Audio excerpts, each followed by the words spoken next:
Hello everyone, good morning. কেমন আছো তোমরা? আশা করি সবাই ভালো আছো। আমরাও খুব ভালো আছি।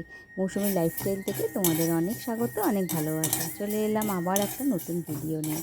তো এখন ওই সকাল 10টা মতো বাজে, 10টা বাজেনি, 10টার আগেই ভিডিওটা স্টার্ট করলাম।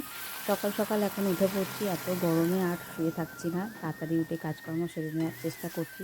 কারণ রোজ সকালবেলা সোনাইও উঠে পড়ছে, সোনাইকে রোজ এখন কলেজ যেতে হচ্ছে 10টার মধ্যে, আর উজ্জ্বলও বেরিয়ে যাচ্ছে। তাই ভাবলাম আমি বা কেন শুয়ে থাকবো, তাই সকাল সকালে উঠে পড়ি। আর একটা জিনিস জানো তো, সত্যি সত্যি সকাল সকাল উঠলে অনেকটা কাজকর্ম তাড়াতাড়ি কমপ্লিট হয়ে যায়। আর যেহেতু আমরা এই প্রফেশনে আছি, ভিডিও বানানোর অনেকটা সুবিধা হয়। কিন্তু ওই যে ঘুম থেকে ওঠার সময় তখন আর এগুলো মনে থাকে না, পরে মনে পড়ে এগুলো। তো যাই হোক, দেখো সকালবেলা সোনাই আর উজ্জ্বল দুজনে বেরিয়ে যাওয়ার পর চাটা খেয়ে নেওয়ার পর এখন চলে এসেছি। ভাত আর ডালটা বসিয়ে দিয়ে ডালটা সেদ্ধ করলাম। আজকে যেহেতু মঙ্গলবার, তাই একটুখানি মুগের ডাল করব। তাই মুগের ডালটা আগে একটু ভেজে নিয়ে সেদ্ধ বসিয়ে দিলাম। আর আমি চলে এলাম এই ঘরে বিছানাটা তুলতে, কারণ সোনাই না থাকলে তো এগুলো আমাকেই করতে হয়, যেহেতু আমি আর ওকে করতে দিই না। তো ও যেদিনকে কলেজ যায় সেগুলো আমাকেই ঘরে বিছানা তোলা, ঘরটা মুছে দেয়। তোমাদের আগে ভিডিওতে বলেছি, ও টুকটাক আমাকে অনেকটাই হেল্প করে। কিন্তু যেদিন ও কলেজে যায় সেদিনকে আমি আর ওকে কিছু করতে দিই না। জানি না, হয়তো এরই নাম মা।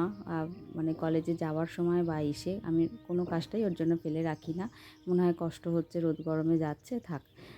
জানি না কতটা মায়ের দায়িত্ব পালন করতে পারছি, হয়তো এরই নাম একেই বলে মা। তো যাই হোক, বলতে বলতে অনেকটা দেরি হয়ে গেল কথা বলতে বলতে। আর দেখো, টুকটাক করে কাজগুলো সব সমস্ত সেরে নেবো, বেশি কিছু করব না, কারণ আজকে আমার শরীরটা একদমই ভালো নেই।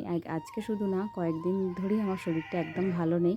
তাই ভাবছি আজকে অল্প একটু কাজ করে আর দেখি রান্না কি হয়। ডাল আর পোস্তই করার ইচ্ছা আছে।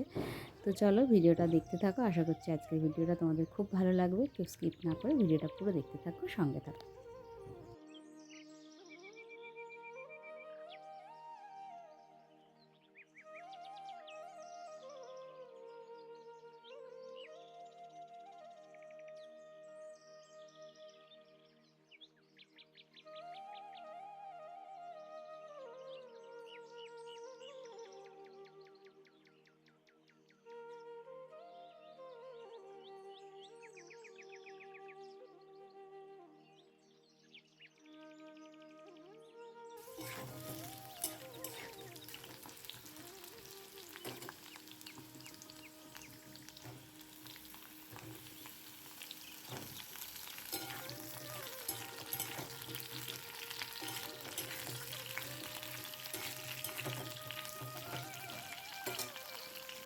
তোমাদেরকে বললাম ডাল পোস্ত করব, আর দেখাচ্ছি আলু পটল। হয়তো তোমরা ভাববে যে উজ্জ্বল 3 দিন আগে 1 কেজি পটল নিয়ে এসেছে, আর পটলগুলো খুব সাইজে খুব একটা বড় না, মিডিয়াম সাইজের।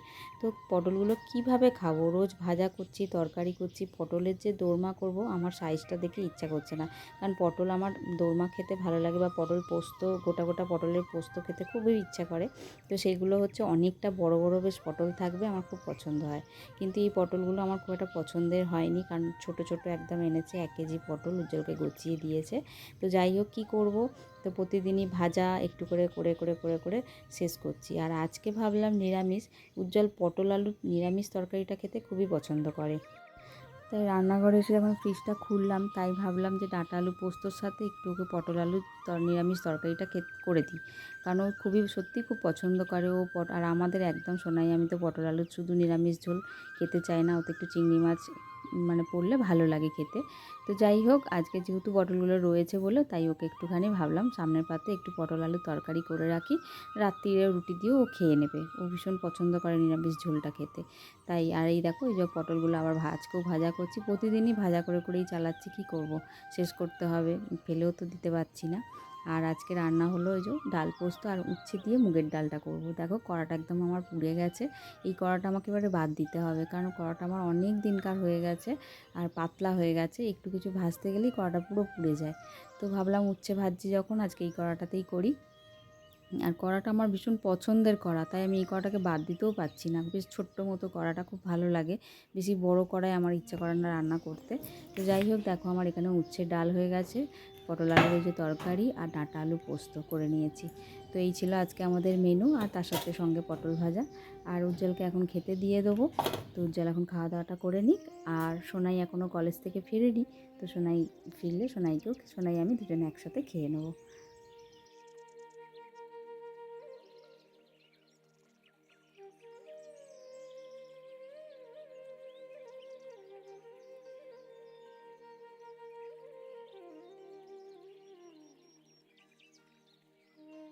দেখতে পাচ্ছ না হাতে টানাটানি করছো? আর এই যে দেখো, আমি ভেবে রাখি এক আর হয়ে যায় আর এক। ভাবলাম সোনাই কলেজ থেকে ফিরলে একসাথে ভাত খাবো, আর আমার রানিমা কলেজ থেকে ফিরেই বলছে রুটি খাবো। রুটি খাওয়ার একটা কারণ আছে বড়, এই যে চিলি চিকেন। আমি সোমবার রাতে একটু চিলি চিকেন করেছিলাম, তো সেটা আমরা খেয়েছিলাম, আর একটু ছিল। ও যেহেতু ভালোবাসে, চিলি চিকেন থাকলে তোকে 4 বেলা রুটি দিলে 4 বেলাও রুটিই খাবে। আর ঠিক তাই আজকে মঙ্গলবার, সেই এসেই বায়না চিলি চিকেনটা আছে মা, ফট করে জিজ্ঞেস করেছে। আমি বলেছি হ্যাঁ আছে। ব্যাস, আমাকে রুটি করে দাও এবার। আর ভাত কিছুতেই খাবে না।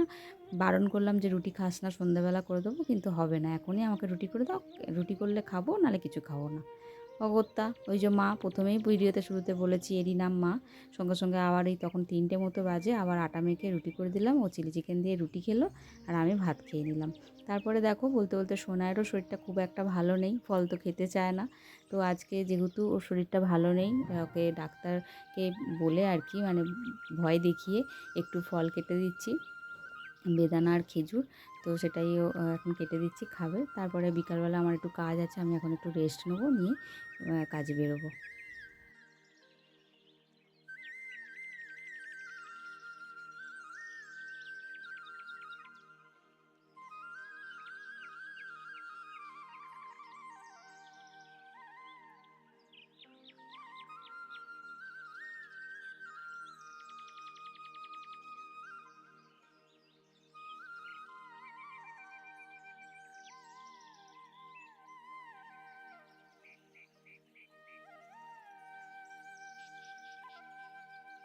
আমি আমার ঝোলা নিয়ে বেরিয়ে পড়েছি বিকালবেলা, এখন ওই 6টা মতো বাজে। তো ভিডিওটা এখানেই শেষ করছি। ভালো লাগলে একটা লাইক করে দিও, আর কেমন লাগলো ভিডিওটা অবশ্যই কমেন্টে জানিও। সবাই ভালো থেকো, সুস্থ থেকো। আবার নতুন ভিডিওর সাথে দেখা হচ্ছে। আজকের মতো এইটুকুই। টাটা।